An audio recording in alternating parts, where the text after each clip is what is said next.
Welcome students. आज हम class 11 science mathematics के चैप्टर 1 सेट थ्योरी से एमसीक्यू क्वेश्चन नंबर 13 से सॉल्व करेंगे। ओके, इससे पहले वीडियो में मैंने एक्सरसाइज 1 एमसीक्यू में क्वेश्चन नंबर 1 to 12 सॉल्व कर दिया था। उस वीडियो का लिंक मैं नीचे डिस्क्रिप्शन में दे दूंगा, आप चाहे तो एक बार देख सकते हैं। क्वेश्चन नंबर 13 एमसीक्यू का क्या है? State which of the following statement is not true. इनमें से कौन सा स्टेटमेंट ट्रू नहीं है यानी फॉल्स है। ओके, पहले हम एक एक स्टेटमेंट देखेंगे। ए में क्या है? If A belongs to A and A belongs to B then A subset of B.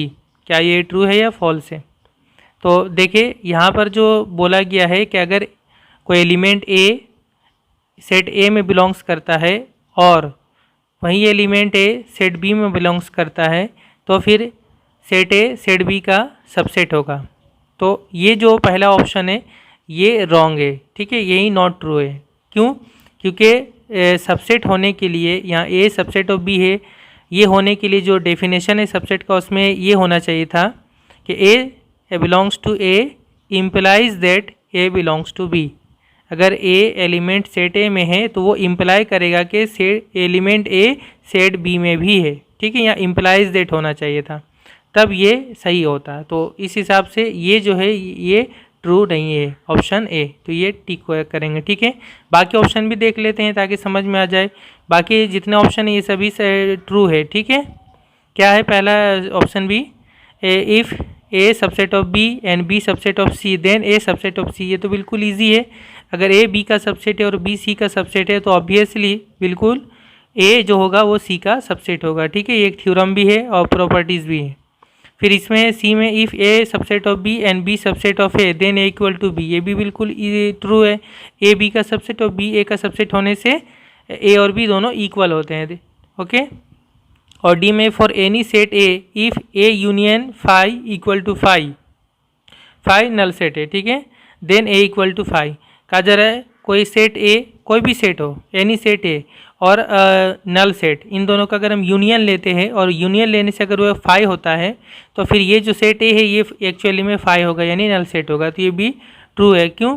Phi के साथ किसी भी सेट को अगर हम यूनियन करेंगे तो वही सेट आएगा, ठीक है।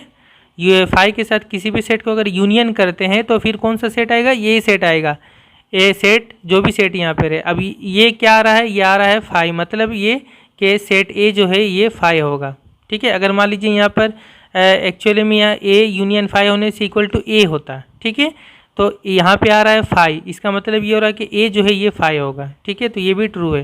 तो बी सी और डी ए ट्रू है। तो कौन सा ट्रू नहीं है? Option A. उसके बाद 14 state which of the following is the set of factors of the number 12। जो नंबर 12 है इसके जितने भी फैक्टर्स हैं, ठीक है, यानी वो नंबर्स जो 12 को डिवाइड करते हैं उनका कौन सा सेट होगा। तो देख के भी आप समझ सकते हैं जो 12 को कौन कौन सा नंबर डिवाइड करता है, 2, 3, 4, 6 ये सभी डिवाइड करते हैं, 12 भी डिवाइड करता है। तो ये जो ऑप्शन होगा ऑप्शन डी ये करेक्ट होगा। क्यों? इसमें जितने नंबर है ये सभी 12 के फैक्टर्स हैं, ठीक है। बाकी जो सेट है इसमें जो फैक्टर्स है 12 के वो कम है, ठीक है। सभी फैक्टर्स जो 12 के वो ये सेट है।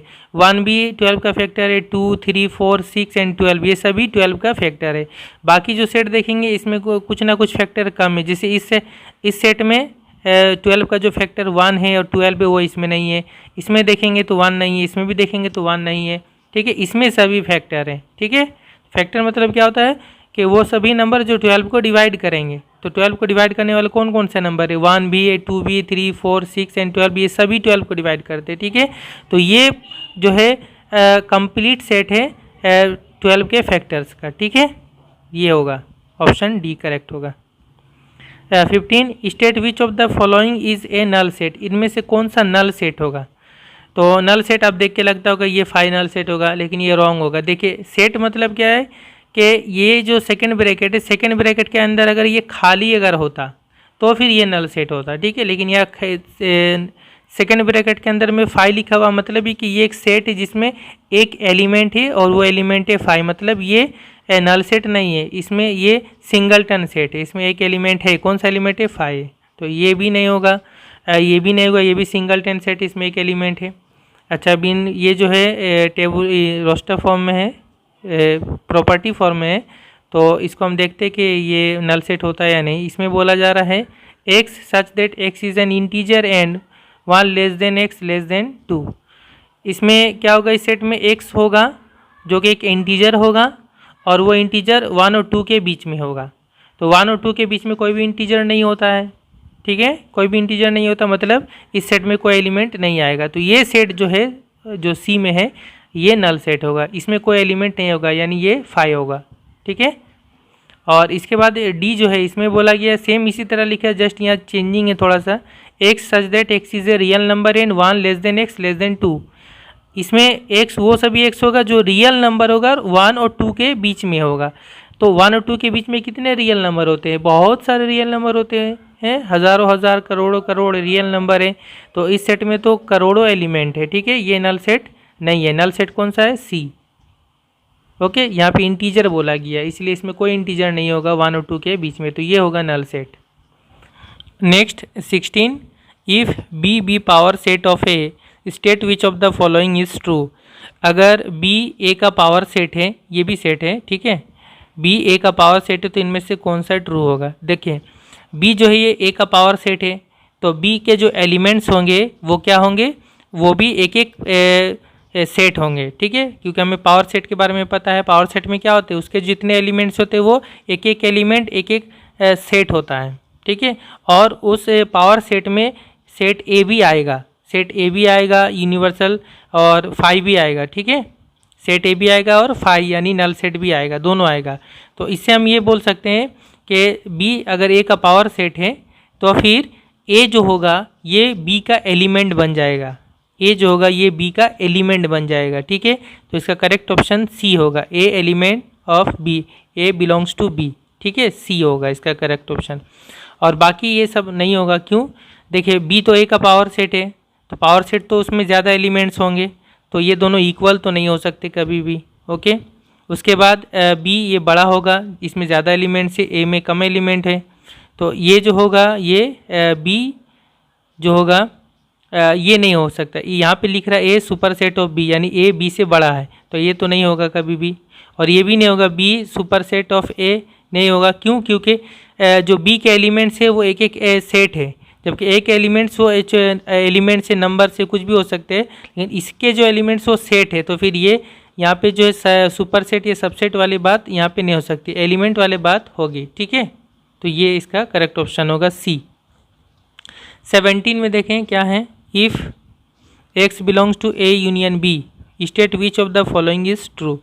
यहाँ पे बोला गया एक्स जो है ए यूनियन बी से बिलोंग करता है, तो इनमें से कौन सा ट्रू होगा। यहाँ पे जस्ट यूनियन का जो डेफिनेशन था, सिम्बोलिकली डेफिनेशन हमें वो लिखना है, ठीक है। तो X belongs to A union B का क्या मतलब होता है, हमें पता है कि X belongs to A union B मतलब एक्स बिलोंग्स टू ए और एक्स बिलोंग्स टू बी।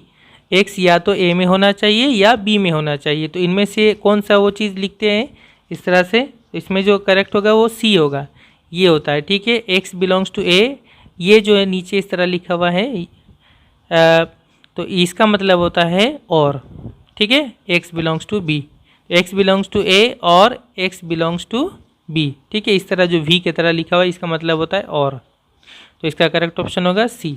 ठीक इसी तरह नेक्स्ट क्वेश्चन में इंटरसेक्शन के बारे में है, if X belongs to A intersection B state which of the following is true. तो एक्स अगर ए इंटरसेक्शन बी में, इसका मतलब ये है कि एक्स ए में भी होगा और एक्स बी में भी होगा, दोनों में होगा, ठीक है। उसको सिम्बोलिकली किस तरह लिखा जाता है, इस तरह से लिखा जाता है, ए इसका करेक्ट ऑप्शन होगा। एक्स बिलोंग्स टू ए, ये जो ए इस तरह से लिखा हुआ है एरो ऊपर की तरफ, इसका मतलब होता है एंड, ठीक है। X belongs to A and x belongs to B, ये होता है x belongs to A intersection B का मतलब, तो इसका करेक्ट ऑप्शन होगा A. Next 19, if A equal to 2 4 6 8, ये जो सेट ए है, state which of the following is true, तो इनमें से कौन सा ट्रू होगा। तो पहला देखें 2, 4 बिलोंग्स टू ए, तो ये देखिए ये जो है ये रॉन्ग है। क्यों है? क्योंकि 2,4 ये जो सेकंड ब्रैकेट में है ये क्या चीज़ है? ये एक सेट है, सेट है ना। तो ये सेट अगर है तो ये ए का क्या होगा? ए का सबसेट होगा, ए का सबसेट होगा, क्योंकि 2,4 ए में भी है तो ये ए का सबसेट होगा, ए का एलिमेंट नहीं होगा। ये जो बिलोंग्स टू लिखा हुआ इसका मतलब क्या होता है? इसका मतलब ये कि ये ए का एलिमेंट है, तो ये ए का एलिमेंट नहीं है, ये सेकंड ब्रैकेट में आ गया यानी ये सेट बन गया, तो ये ए का सबसेट है। यहाँ पे सबसेट का सिंबल होना चाहिए था, तो ये ए जो है ऑप्शन है ये रॉन्ग है, ठीक है। यहाँ सबसेट का सिंबल नहीं है। दूसरा में देखेंगे 2,4 subset of A, 2,4 subset of A, तो ये सही है या नहीं है? तो उन्हीं 19 का ये बी है, ठीक है। तो ये भी जो है अगर हम देखेंगे तो ये सबसेट तो है 2,4 ए का सबसेट है, ठीक है। लेकिन इसके साथ एक और ऑप्शन दिया हुआ है यहाँ पे, वो है 2,4 proper subset of A, proper subset of A, ठीक है। तो ये दोनों ऑप्शन सही है ऐसे, ठीक है। लेकिन जो ज़्यादा अगर हम सही से बोलेंगे वो ये है ऑप्शन सी होगा, ऑप्शन सी होगा। क्यों? 2,4 ए का प्रॉपर सबसेट है। प्रॉपर सबसेट में हमें पता है कि वो दोनों इसकी ये दोनों इक्वल नहीं है। 2,4 तो इसके प्रॉपर सबसेट है, इक्वल नहीं है, 2,4 ए के साथ इक्वल नहीं हो सकता, ठीक है। तो ये ऑप्शन सी हमारे पास ज़्यादा ये बेटर होगा इससे। ये भी हो सकता सही कि 2,4 ए का सबसेट है, ये तो है ही है, लेकिन इससे ज़्यादा बेटर हमारे पास ये है कि ये प्रॉपर सबसेट है, ठीक है। अगर इन दोनों में चूज़ करने के लिए कहा जा रहा है तो हम इसको चूज़ करेंगे। और ये बोला 2,4 belongs to A complement, A complement के एलिमेंट तो होगा ही नहीं, ठीक है। और ये ए कॉम्प्लीमेंट करेंगे तो ये सभी एलिमेंट्स उसमें से हट जाएंगे। कॉम्प्लीमेंट में इसके अलावा एलिमेंट्स होंगे 2, 4, 6, 8, तो फिर उसमें से 2,4 तो बिलोंग करेगा ही नहीं। और साथ ही साथ यहाँ ये भी रॉन्ग है कि ये बिलोंग्स टू ए लिखा है, बिलोंग्स टू ए सी, यहाँ पे एलिमेंट का ये सिंबल दिया हुआ है, ठीक है, बिलोंग्स टू का, यहाँ पे ये नहीं होना चाहिए था, तो ये भी रॉन्ग है। तो इसका करेक्ट ऑप्शन सी होगा। 20 state which of the following statements is true, इनमें से कौन सा स्टेटमेंट ट्रू है, ठीक है। तो पहले हम देखें ये सेट, ये भी सेट है, ये इसका एलिमेंट बोला है, ये रॉन्ग होगा। ये बोला है ये एलिमेंट इसमें सेट में बिलोंग नहीं कर रहा है, ये भी रॉन्ग है। ए तो इसके अंदर है तो यहाँ बिलोंग करेगा, तो ये भी wrong. A subset of these, ये भी रॉन्ग है। क्यों? ये तो सिंगल एलिमेंट है, एलिमेंट है तो यहाँ पे सबसेट का सिंबल नहीं होना चाहिए था, ए बिलोंग्स टू का सिंबल होना चाहिए था, ठीक है। जब भी एलिमेंट होगा तो ये बिलोंग्स टू का सिंबल होगा, जब ये सेट होगा तब ये सबसेट का सिंबल होना चाहिए, तो यहाँ पे ये भी रॉन्ग है। लास्ट में देखें ये सेट ए जो इसके अंदर है, ये set subset of A B C this set, ये इसका सबसेट है, बिल्कुल ट्रू है। इसके अंदर ये एलिमेंट है, इसमें भी एलिमेंट है, ये इसका सबसेट। देखिए यहाँ पे देखिए डिफरेंस, यहाँ पे जस्ट ब्रैकेट में लिख दिया गया, यहाँ पे ब्रैकेट नहीं है, ये रॉन्ग हो जाएगा, ये राइट हो जाएगा। क्यों? क्योंकि ये सेट है, ये भी सेट है, तो ये इसका सबसेट है, सबसेट का सिंबल भी करेक्ट ऑप्शन डी होगा। 21 state which two of the following 4 sets are equal, इन 4 सेट्स में से कौन सा 2 सेट इक्वल होगा, बराबर होगा। तो सेट ए ये तो इसमें एक ही एलिमेंट है 0, सेट बी में ये 5 इसके एलिमेंट 5 है। सेट सी में देखिए क्या आता है, इसमें बोला कि X such that x is perfect square and 2 less equal to x less equal to 6। कहा जा रहा है एक्स एक परफेक्ट स्क्वायर होगा और एक्स जो है ये 2 और 4 के बीच में होगा, यानी 2 भी हो सकता है, 2 से बड़ा भी हो सकता है, और 6 या 6 से ई के लेस होगा, इससे कम होगा, ठीक है। तो पहला बात ये कहा गया कि एक्स क्या होगा, एक परफेक्ट स्क्वायर होगा और 2 और 6 के बीच में होगा। तो 2 और 6 के बीच में ऐसा परफेक्ट स्क्वायर कौन सा होता है, 4 होता है, ठीक है, 4 होता है। हमें 4 एक परफेक्ट स्क्वायर है, 2 का स्क्वायर है, तो 2 और 6 के बीच में एक ही परफेक्ट स्क्वायर हमें मिलेगा 4। तो एक्चुअली में जो ये सेट सी है उसमें एक ही एलिमेंट होगा, वो होगा 4, ठीक है, 4 होगा, इसमें एक ही एलिमेंट होगा 4। अच्छा, उसके बाद सेट डी में देखें x such that x is an integer and -1 less than X less than 1। X एक इंटीजर होगा और एक्स -1 से बड़ा होगा और 1 से छोटा होगा। तो -1 से बड़ा और 1 से छोटा इंटीजर भी होगा, कौन सा होगा, 0 ही होगा। जो -1 से बड़ा होता है 1 से छोटा होता है। तो इस सेट में एक ही एलिमेंट होगा, कौन सा, 0 होगा। ठीक है। तो अब हमारे पास चारों सेट इस तरह टेबुलर फॉर्म में आ गया, यहाँ पे 0, यहाँ पे 5, यहाँ पे 4, यहाँ 0, तो ये दोनों इक्वल हो रहा है, ठीक है। यहाँ भी 0, यहाँ भी 0, एक एक एलिमेंट। तो कौन कौन सा सेट इक्वल होगा? Set A and set D, ये दोनों इक्वल होगा, set A and set D. आप करेक्ट ऑप्शन में देख लीजिएगा। 22 some well defined sets are given below, identify the null set. कुछ यहाँ पे वेल डिफाइंड सेट हैं, यानी जो सेट के डेफिनेशन में आते हैं, इनमें से नल सेट कौन सा होगा, ठीक है। नल सेट कौन सा होगा? अब बिल्कुल इजीली देख ले, पहले ये दोनों ऑप्शन तो होगा नहीं क्योंकि इसमें एक एक एलिमेंट है, ये सब सिंगलटन सेट है। ये दोनों देखते हैं ए और डी में। ए में क्या है? X such that x is the cube of an integer and 2 less equal to x less equal to 7। X एक क्यूब होगा और 2 एंड 7 के बीच में होगा। तो 2 एंड 7 के बीच में कौन सा क्यूब होता है? क्यूब जैसे कि 1 का क्यूब 1, 2 का क्यूब 8, 3 का क्यूब 27। तो 2 एंड 7 के बीच में कोई ऐसा क्यूब आता है, कोई नंबर का क्यूब आता है? 1 का क्यूब तो 1 होगा, वो तो आएगा नहीं। 2 का क्यूब कितना होगा? 8 होगा, वो भी नहीं आ रहा है। कोई सा भी क्यूब इसमें नहीं आएगा, यानी इस सेट ए जो है इसमें कोई एलिमेंट ही नहीं होगा, यानी ये 5 होगा। तो नल सेट इसमें कौन सा होगा? ऑप्शन ए होगा, ठीक है। डी में क्या है? X such that x is an integer and 2 less than X less equal to 3। X integer होगा और एक्स 2 से बड़ा होगा और 3 के इक्वल या 3 से छोटा होगा। तो इसमें एक ही एलिमेंट आएगा, 2 से बड़ा यानी 3, और 3 इक्वल टू 3 भी यहाँ लिखा हुआ है, एक्स इक्वल टू 3। तो इसमें एक एलिमेंट आ जाएगा, कौन सा? 3 आ जाएगा, क्योंकि यहाँ equal to X equal to 3 भी है, मतलब एक्स का वैल्यू 3 भी आएगा, ठीक है। तो इसमें एक एलिमेंट आएगा 3। तो ये तो नल सेट नहीं है। नल सेट कौन सा है? ए, ठीक है। 23 last. State which of the following sets is an infinite set. इनमें से कौन सा सेट इनफाइनाइट सेट होगा, यानी जिसमें अनलिमिटेड नंबर ऑफ एलिमेंट्स होंगे, बहुत सारे एलिमेंट्स। तो सेट ए में क्या है? X such that x is an integer and -1 less equal to x less than 1। इसमें एक्स जो होगा वो इंटीजर होगा और x 1 से बड़ा होगा या 1 के इक्वल होगा और 1 से छोटा होगा, -1 के इक्वल होगा या उससे बड़ा होगा और 1 से छोटा होगा। तो इसमें जो है 2 एलिमेंट आएंगे, एक -1 आ जाएगा क्योंकि उसके इक्वल है, और -1 से बड़ा 0 आ जाएगा। 2 एलिमेंट इसमें आ जाएंगे, ठीक है, जो इंटीजर है। तो इस सेट में 2 एलिमेंट हो रहे, ये तो फाइनाइट सेट होगा, ठीक है।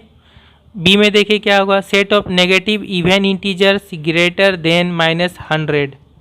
-100 से बड़े जितने भी इवन इंटीजर्स हैं, उसको हम पहले एक बार लिख के देख लेते हैं कि वो फाइनाइट सेट होगा वो या इनफाइनाइट सेट होगा। ये भी फाइनाइट सेट होगा, फाइनाइट सेट होगा। -100 से बड़े जितने भी इवन इंटीजर्स हैं, तो स्टूडेंट -100 से बड़े जितने भी इवन इंटीजर, तो -100 से बड़ा जो उसके बाद बड़ा इंटीजर है वो है -98।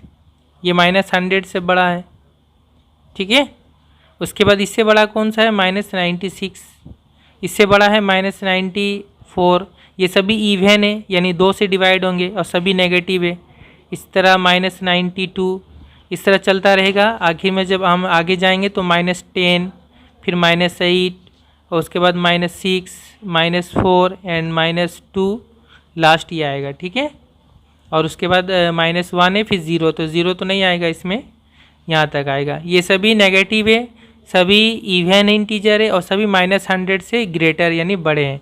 तो ये तो फाइनाइट सेट है क्योंकि इसके एलिमेंट्स को हम गिन सकते हैं, गिनती कर सकते हैं, काउंट कर सकते हैं। ये सेट ए फाइनाइट हो रहा है, इनफाइनाइट नहीं हो रहा। तो ये भी जो ऑप्शन बी है वो रॉन्ग है, ये नहीं होगा, ठीक है। उसके बाद सी देखें। सी में क्या बोला है? Set of positive integers less than 100। 100 से छोटा जितने भी पॉजिटिव इंटीजर है, तो 100 से छोटा जितने पॉजिटिव इंटीजर क्या है? 1 से लेकर के 99 तक, 1 से लेकर 99 तक, वो सभी को तो हम काउंट कर सकते हैं, 99 होंगे टोटल। तो ये भी जो है फाइनाइट सेट होगा, इनफाइनाइट नहीं होगा। तो लास्ट ऑप्शन जो बच रहा है डी, यही सही होगा, करेक्ट होगा। अब इसमें देख ले क्या है? X such that x is real and -1 less equal to x less than 1। X एक रियल नंबर होगा और -1 से इक्वल या इसके बड़ा होगा या और 1 से छोटा होगा। मतलब -1 से 1 के बीच में जितने भी रियल नंबर होंगे, ठीक है, उसका सेट।